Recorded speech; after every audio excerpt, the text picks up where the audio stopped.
We have international standards regulating everything from T-shirts to toys to tomatoes.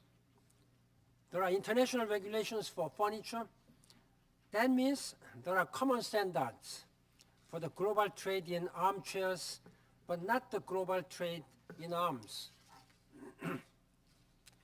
Families and communities around the world have paid a heavy price. We know this at the United Nations because poorly regulated international arms deals directly affect every dimension of our work. Armed violence kills more than 500,000 people each year, including 66,000 women and girls. Meanwhile, various non-state groups are adding to their arsenals. Some drug cartels in Latin America now outgun the armies of entire countries.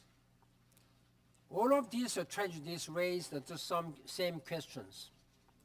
Where were these weapons produced? Were they properly licensed for export or retransfer?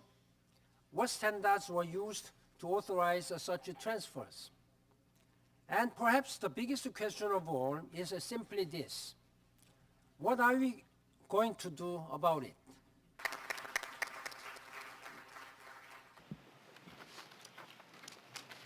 Working group and throughout the process.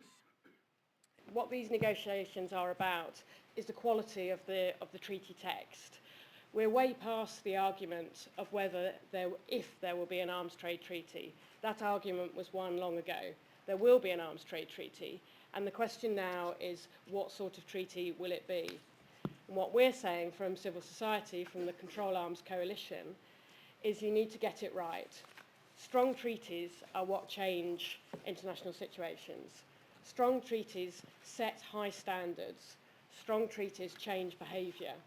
Weak treaties change very little. National regulation on arms transfers. There is something the international community can do right now. A strong arms trade treaty, and I mean a strong arms trade treaty, will help to restrict the flow of weapons and bullets and make it harder for cattle raiders to attack communities like the one we visited in South Sudan. The government have been conducting campaigns to disarm civilians, but this will not be effective if weapons are still easily accessible. Our groups will come out today with a couple of... Right now, as I speak, there are nearly 1.7 million firearms in circulation among the civilian communities.